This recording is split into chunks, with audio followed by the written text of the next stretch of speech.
Still no word on Joel Eriksson Ek. Will we get an update today? And what do the Wild need to fill if he misses time? We'll also discuss Marat Khusnutdinov's now very likely NHL debut and Ryan Hartman on a bit of a heater. We'll talk about all of that on today's episode of Locked On Wild. Cue that intro. You're Locked On Wild, your daily podcast on the Minnesota Wild. Part of the Locked On Podcast Network, your team every day.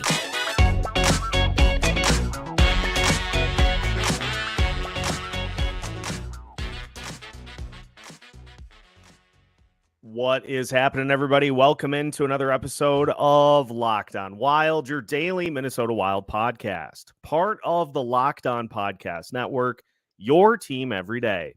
Thank you, as always, for making Locked On Wild your first listen each and every day. Make sure you hit the subscribe button on YouTube and your favorite podcast platforms so you don't miss out on any new episodes throughout the week. On today's episode of Locked On Wild, we talk Marat Khusnutdinov as his expected NHL debut will likely come tonight against the Anaheim Ducks. We'll also talk about filling Joel Eriksson Ek's shoes in the lineup, a segment I'm hoping will be obsolete by later today. And we'll talk about Ryan Hartman helping carry some of that missed production with Joel Eriksson Ek out of the lineup.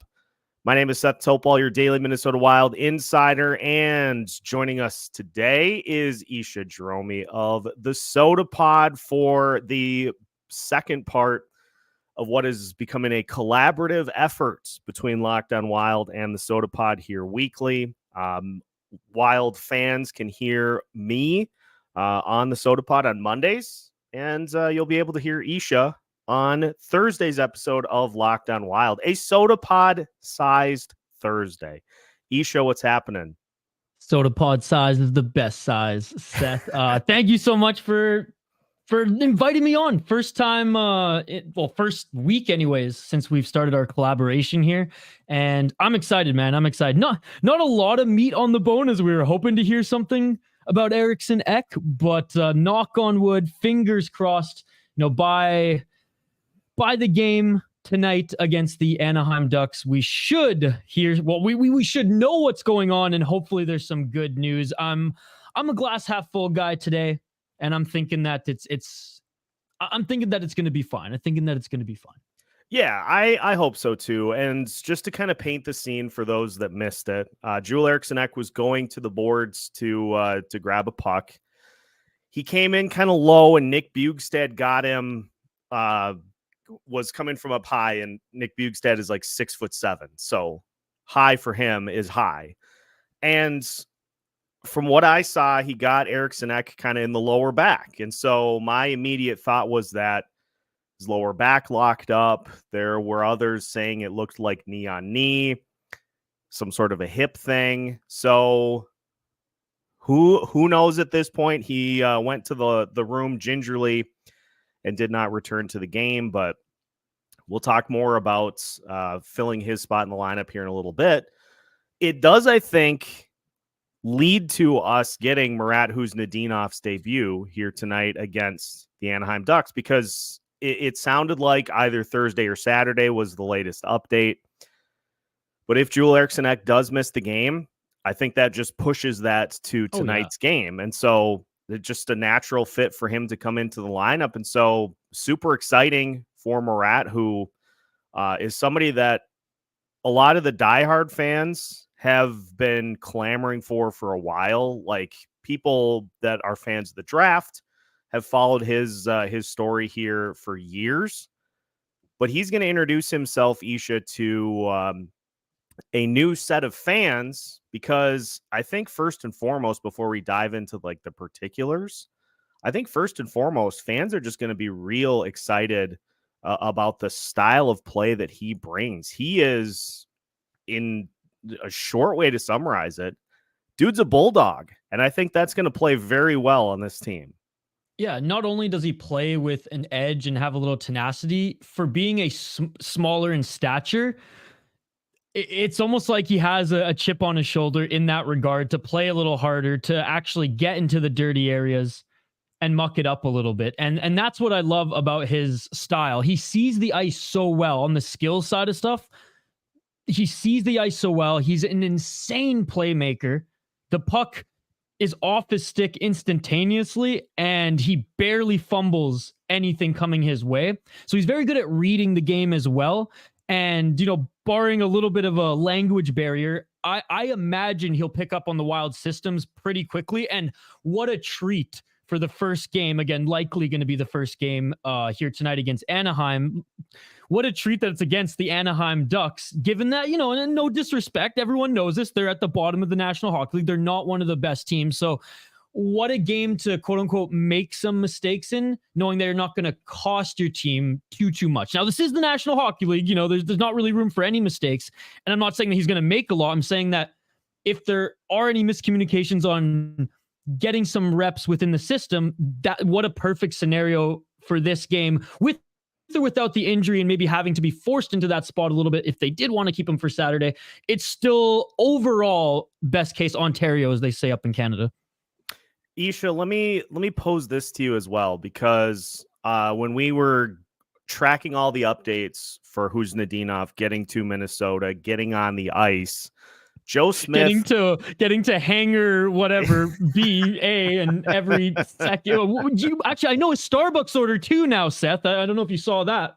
Yeah, Jeez. there was a lengthy list of things that were some tracked. Diehard fans, we'll call them that. There's a Twitter account that was tracking for the Locked On Wild listeners. There was a Twitter account that was tracking like step by step of Marat Khusnutdinov's journey to Minnesota, and that is certainly a level of dedication I will never achieve.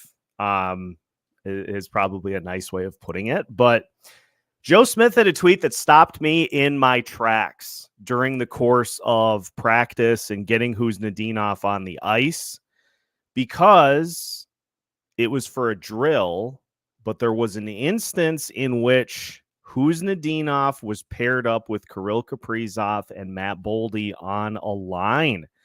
And so I ask you, which do you want to see more? Do you want to see Khusnutdinov simply in the lineup, or are you greedy enough to want to see him get on that top line if Joel Eriksson Ek is out with Kirill Kaprizov and Matt Boldy? Well, the fact that Joe revealed that they're practicing together means that there's a real possibility. So we're not living in fantasy land. So with that being said, absolutely, I want to be a little greedy, especially if Joel Eriksson Ek can't dress. Now, if Joel Eriksson Ek can, then put him in the lineup wherever, get him his reps. He's gonna make magic.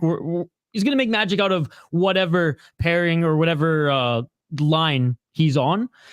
But, I want to be, I'm 100% in the greedy category, given that, Joe Smith teased it a little bit. And shout out to Joe Smith, by the way, him actually posting some of his practice footage too, which goes a long way with those tweet updates. Because, when it comes to practice stuff, it's not like anything's overly negative or positive. It's pretty blunt, but it's nice to be able to have that extra, to be able to see exactly what's going on rather than read a lot of the, generic updates when we see players come into a new team, or just practice updates in general. Yeah, it does add a nice little wrinkle to, like, not only he's at practice, but here are some of the things that they're working on. I'm right with you. I'm greedy. I am somebody who has, like, I don't want like one slice of the pie. I want the whole thing. And so if Joel Eriksson Ek is out of the lineup, put him there. Put him on that top. What is the worst that can happen? You are being protected by Matt Boldy and Kirill Kaprizov. And so it's not as though you're going to be like Connor Bedard out there, where you are pulling your own weight on your line. Give him the opportunity. And honestly, I think top six either way. I think you just throw him right in, because even if Joel Eriksson Ek plays, I think we do want to see him play a little wing and play a little center here when he starts to get acclimated to the NHL. I'd like to see him get both opportunities. Yeah, I mean, if you have a guy and a prospect who's potentially a top 6 center, like a top center in the National Hockey League, whether it's 1A, 1B, top center, second line center, you got to see if that's a real thing, especially since it was a real thing in his development and over in Russia. Now he played back and forth in Russia. And look, if you get an elite winger out of him, great. Like we've seen Rossi's developing into the center that we hoped he would be in. And having an embarrassment of riches of centers is not a bad thing at all, right? So yeah, let's see what he has. I mean, it's interesting that the Wild are giving him like the opportunity now, given that they're still in the playoff race, right? We saw how John Hines, pulled the goalie in overtime. He's very much after those 2 points still. So it's kind of an interesting situation, Seth, because usually we see young players insert into the lineup at this stage of the season when you're pretty much out of it. And from following the Canucks in their dark years out on the west coast of Canada, if that was the situation with a lot of college free agents, you sign him, you bring him in for the last few games, and you see what happens. Whatever. Now I know we're not quite just 10 games left of the season where college players would likely be joining National Hockey League teams. This was right after the deadline. So it's kind of a unique situation where the Wild are getting a quote unquote deadline acquisition who's a prospect, who's a highly touted prospect, who's been crushing it in the pros there in the KHL. However, it's still someone who has to get acclimated to the National Hockey League, acclimated to North America, the United States, Minnesota, and an entirely new team and step up in competition. So it's just a very unique situation overall. Now, again, I'm glass half full. I've been following this player for a while. I produce Spoke Z's show, so I hear him talk about him all day, every day, it seems like. So I think he will be fine, but it's still kind of interesting for the Minnesota Wild staff there. I mean, this is a unique situation for them too, I imagine, trying to balance, okay, we have to see what he has. We got to allow him to kind of make some mistakes and just give him that time, but we also have to play to win. And if he's not doing well, if it's, 5 shifts in, it's not good enough, 5 or 6 shifts in, okay, well, maybe we got to put him on the second line, bring back up, Zuccarello or Hartman to fill in that top line role and just, continue on there. So it just is a really unique situation, but an exciting situation for everyone, for the organizations, for the player on the ice, for the players on the ice, I should say, him and his teammates, and obviously us, the fans.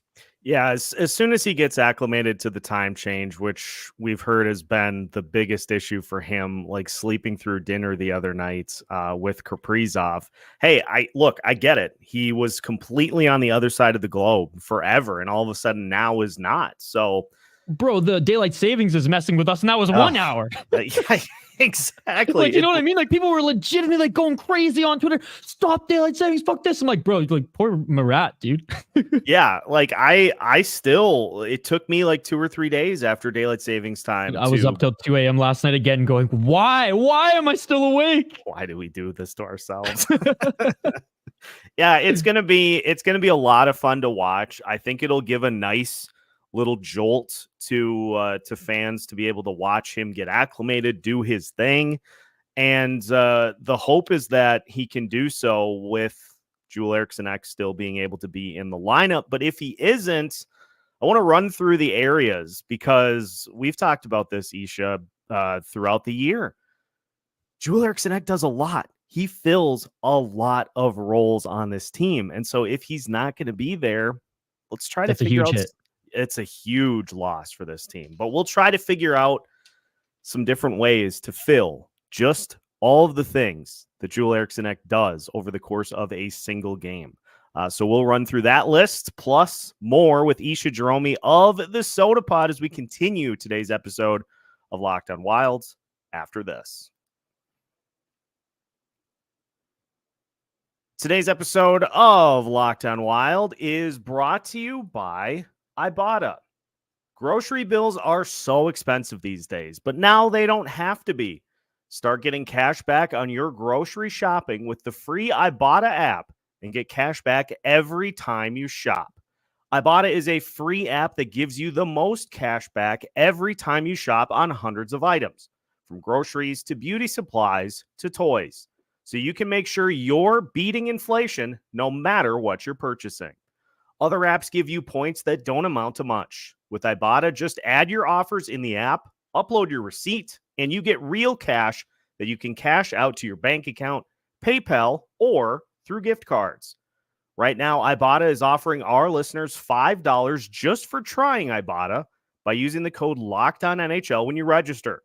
Just go to the App Store or Google Play Store and download the free Ibotta app to start earning cash back and use code LOCKEDONNHL.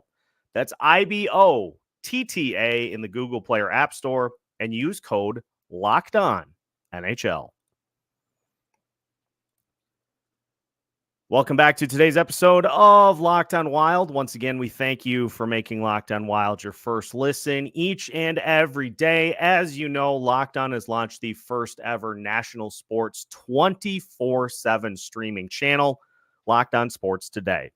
For the baseball fans, mark your calendar for March 20th at 7 p.m. Eastern for the best MLB season preview coming exclusively to Locked On Sports Today.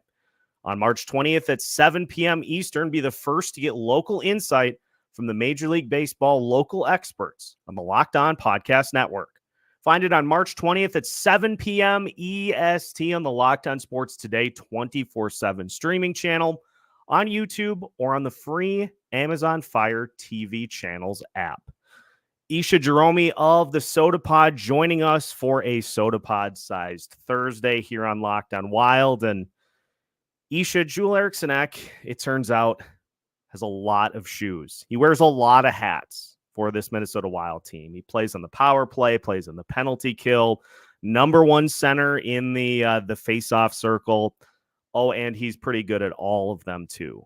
So if he does miss time, and we hope that he doesn't, but if he does, I always like to be prepared if I'm going to have to go through some sort of a contingency or emergency plan. And so let's just go spot by spot and try to fill with what this Wild team has at their disposal. Let's start with that power play. He's the net front guy. He is a huge piece of the power play puzzle. But guess what? I think I got a real good fit there for the Wild. What do you got? How about we go Marco Rossi, a power play 1, to fill that spot, at least in the short term? I'm totally down with putting him on the power play. I am not down with putting him in the crease in front of the net, though, because he will get destroyed. Yeah, he doesn't possess the size that Joel Eriksson Ek does, which is why maybe we've seen the Wild do this before. I know the Wild like to have Kirill Kaprizov be kind of the sculptor, be the Bob Ross of this power play, so to speak, painting the little trees over here or adding smiles to the clouds or whatever else is going on. I think you let Kaprizov kind of dance in front of the net in that slot area and just try to feed it to him in front of the net and let him make those goalies look foolish. I like that. I mean, I don't mind Hartman clearing the crease either.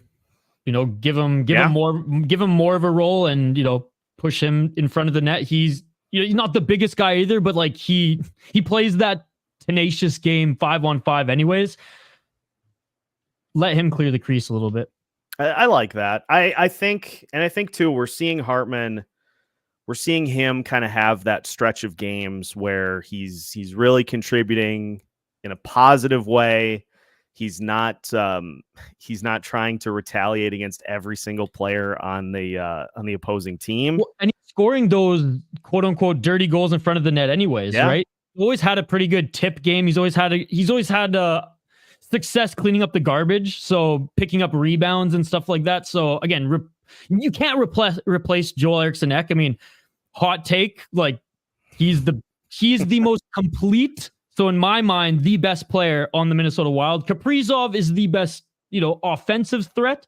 Yeah, I'm sorry, Eriksson Ek is the best player because of everything he brings. He fills all the shoes, like Seth said at the start of this segment. So he's irreplaceable. But on the power play, where he plays, what his role is on that specific special team, for me, if it's going to just be the same type of power play, then I think you got to put Hartman in that spot. But how you described, where maybe you shift how the power play is a little bit and make the focus more on Kaprizov setting up the game, then maybe Rossi gets that number 1 spot as well. Yeah, See, now you've put me in a spot where I think I'm more inclined to agree with you. Like I know we want to see Rossi continue to get these opportunities and continue to work his way up the lineup. But you're right on in that Eriksson Ek can be that net front guy because he has all that size and he's that big and he just is a pain to play against. Hartman can bring a lot of that to that unit. So I'm going to actually pivot a little bit, and Hartman can also yap at the goalie, right? Something that I don't know if Eriksson Ek is a yapper, but everybody on every other team hates playing against him. And maybe it's just because he's that good and he just kind of has that kind of like dumb puppy dog face. What do I do?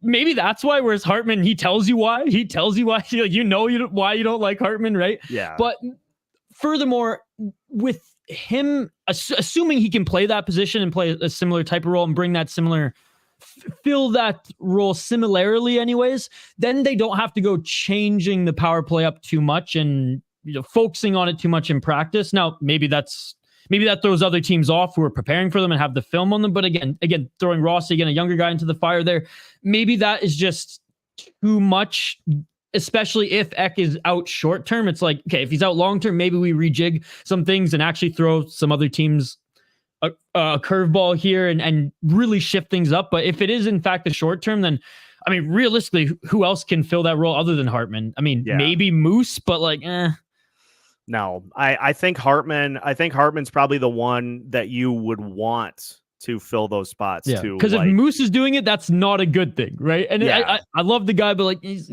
not offense. Now, if you're talking about like filling on the penalty kill, sure, I will 100%. Hear the argument for Foligno doing that because he can absolutely help you in there. And to be honest, Hartman probably helps you out a little bit on the penalty kill with Eriksson Ek out as well. Like the point that I'm trying to get across here is you're losing your net front power play guy. You're losing one of your top penalty killers, your face-off guys. You're losing your face-off specialist. So maybe because he has the best face-off winning percentage on the team, maybe this is where Freddie Gaudreau comes in. But also, I don't know. Hey, Freddie looked good. Yeah, I will say Freddie and Johansson looked damn good Tuesday against the Arizona Coyotes. I have noted many times where they stood out as a pair offensively. So I'll give him that. I'll give him that.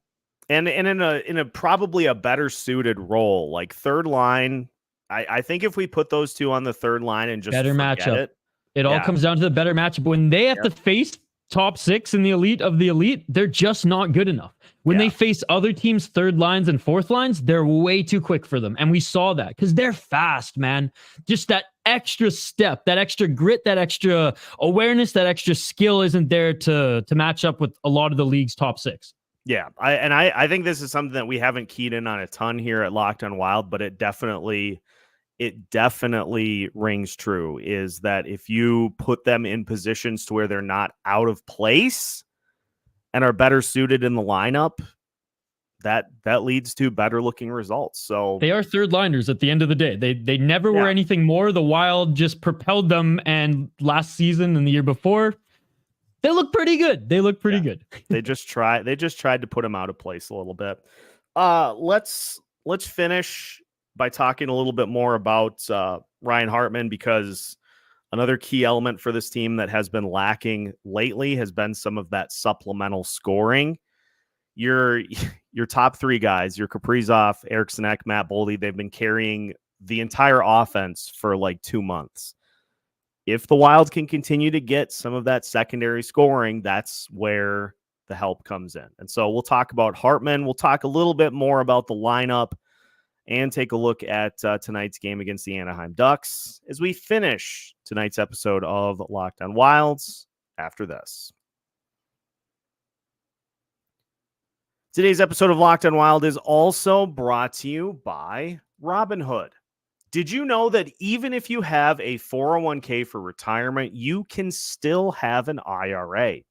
Robinhood has the only IRA that gives you a 3% boost on every dollar you contribute when you subscribe to Robinhood Gold. But get this, now through April 30th, Robinhood is even boosting every single dollar you transfer in from other retirement accounts with a 3% match. That's right, no cap on the 3% match. Robinhood Gold gets you the most for your retirement thanks to their IRA with a 3% match. This offer is good through April 30th. Get started at Robinhood.com/boost. Subscription fees apply. And now for some legal info. Claim as of Q1 2024, validated by Radius Global Marketing Research. Investment involves risk, including loss. Limitations apply to IRAs and 401ks.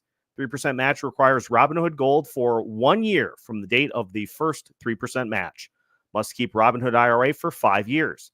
The 3% matching on transfers is subject to specific terms and conditions. Robinhood IRA available to U.S. customers in good standing. Robinhood Financial LLC, member SIPC, is a registered broker-dealer. Final segment of today's episode of Locked On Wild, a Sota Pod-sized Thursday here on Locked On Wild. Isha Jahromi joining us, and for those that missed it, we're doing a little bit of a collaboration here the rest of the season and beyond. So you can hear me over on the Sota Pod on Mondays. You can hear Isha here on Thursdays as we take over YouTube. We take over YouTube, ladies and gentlemen. Let's go.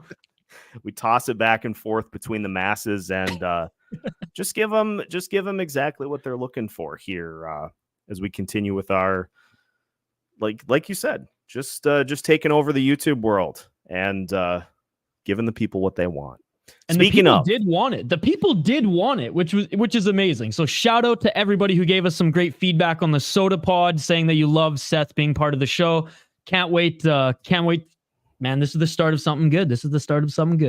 Yeah, you can just tell, like, when something is percolating, and it's no different than when you're like, you throw something in the oven, you're making food, and you can start to smell it when it's about done, and you're like, this is gonna be. Dude, my roommates they're cooking something up right now, so I know exactly what you're talking about. Oh, perfect timing. Isha, just to finish, Ryan Hartman, couple of goals in the last 2 games. Yes. And it is interesting because we look at all of these extensions, Matt Zuccarello, Ryan Hartman, Marcus Foligno, and you can throw Freddie Gaudreau and Marcus Johansson in there too. Is it just me, or does it feel like Hartman, like the state of the franchise or the state of the fans in reaction to Hartman's contract? Does it feel like his moves around the most? Like, if he's going really, really well, everybody's like, boy, this was a bargain. He's that great. Like, he can play with an edge and a competitiveness that you need if you're a team that is trying to do some things in the postseason. And then if he gets on one of those runs where he's in the penalty box like every game, people are like, oh, I can't believe they signed him. What were they thinking? Like, it just feels like people are pretty set in their positions on the other guys. And it feels like his kind of moves around up and down the list, depending on where he's at. And right now, things are going good. Yeah, that's such a great way to put it. Because now that you mentioned it, it's like, yeah, you're totally right. Like, the glass is broken. Of Zuccarello, it seems like everyone can just stomach that. It's like, yeah, he has not been a disappointment here. When Kaprizov was out of the lineup, he actually played really well. He was able to, ride that wave anyways for a little bit. And even off his line, Zuccarello has not been an issue. Obviously, they're not paying him $6 million anymore, so it's a little bit easier to stomach. But I think that contract no one had any issue with, because it was probably, Kaprizov also saying, look, like, he's still a good player. That's my guy. I want him on the team. Like the Sidney Crosby, Jack Johnson situation, except Zuccarello is actually helping the team win and not being an anchor. Poor Jack Johnson. Anyways. And Foligno, I think everyone's kind of been like, we could have been okay without that one. They're Duhaime and Duar are gone, but maybe Duhaime stuck around and Foligno was the one that they walked away from or traded for assets, as he still had some value to him. And then there's Hartman, who has some value to him as far as, before the contract was signed, still has some value to him. But like his play, which is inconsistent. I'm not saying he's a bad player. He's inconsistent in the fact that he's not on the ice because he's in the friggin' box half the time. But because there's that up and down in his play, because there's that kind of inconsistency of, is he going to be more of a rat tonight or is he going to be more disciplined? It makes total sense that the fans are back and forth as well, because Foligno, we know what he brings, right? Mm-hmm. And I think we're, as a fan base, content with the fact, okay, like, we got him here, Duhaime are out. He's one of the he's one of those bigger pieces that we need in the lineup now, especially because they have gotten thinner, and with Ek out, I mean, look, even thinner now, right?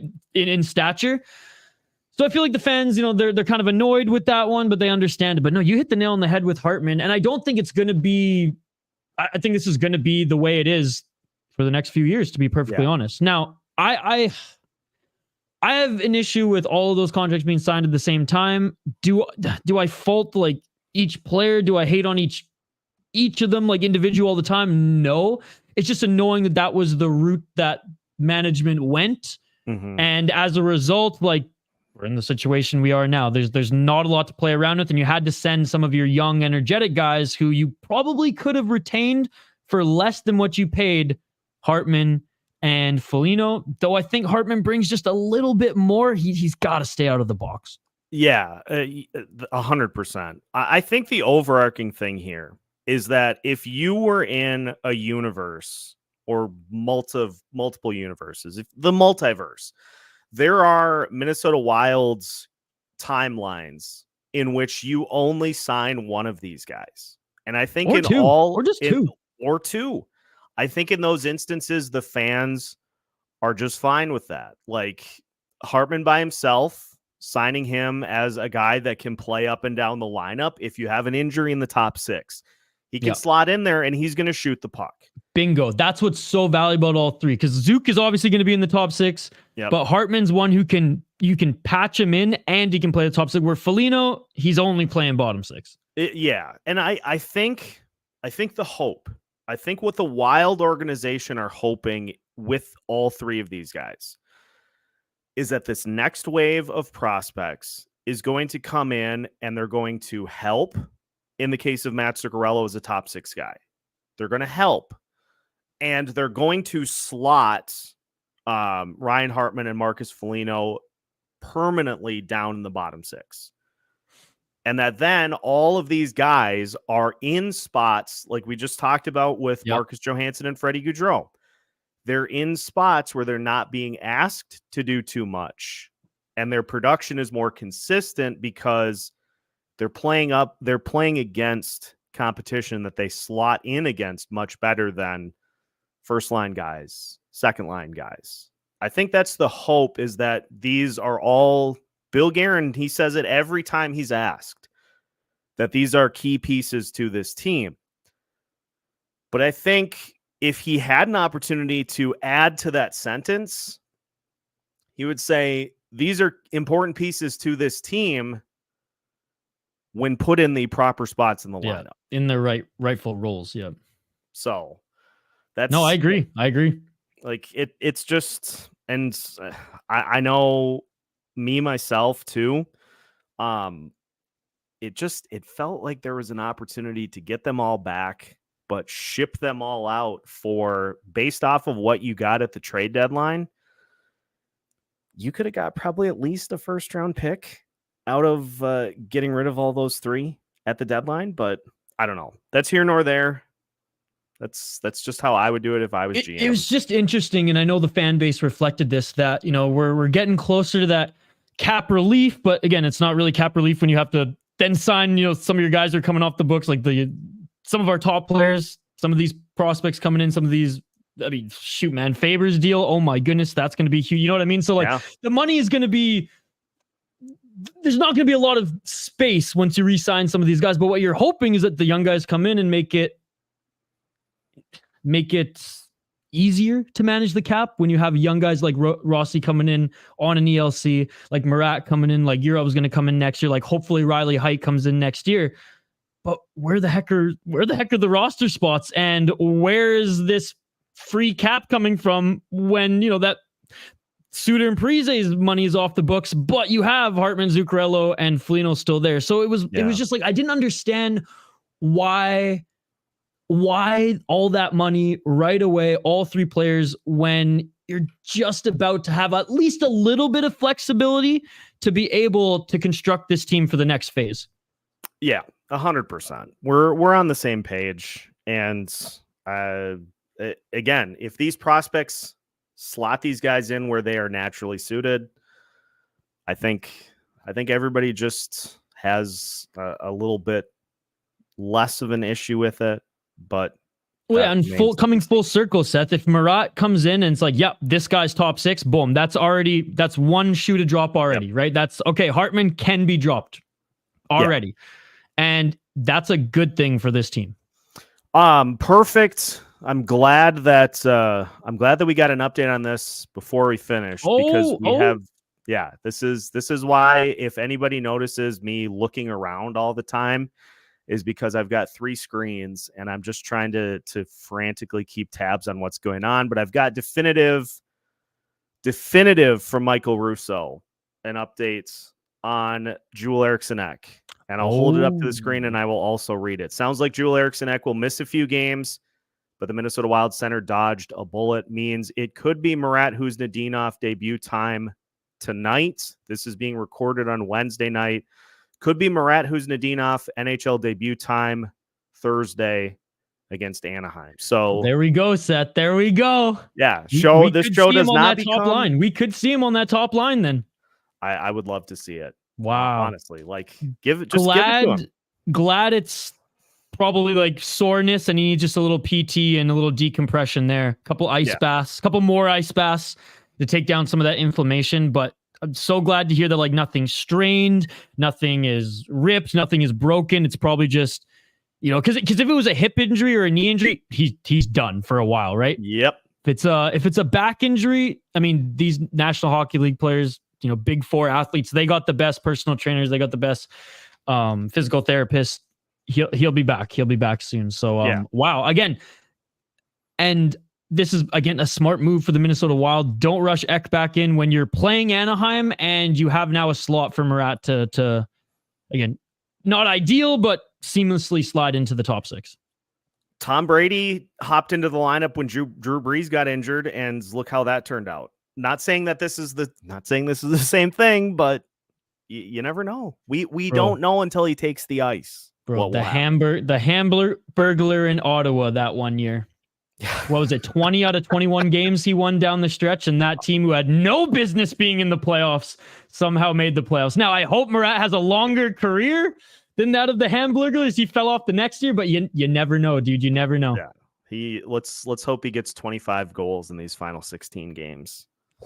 That'd be something else. Isha, blast having you on the show here today. Before we go, just let the listeners know what they can all find at the Sota Pod, the full encompassing Sota Pod experience. Yeah, I mean, this is your one-stop shop for daily Minnesota Wild talk. Sota Pod is your one-stop shop for everything Minnesota hockey, not just Wild focused, although Seth jumps on the Monday episode, which is the Sota Pod, which we talk about Minnesota Wild news and just NHL news as well.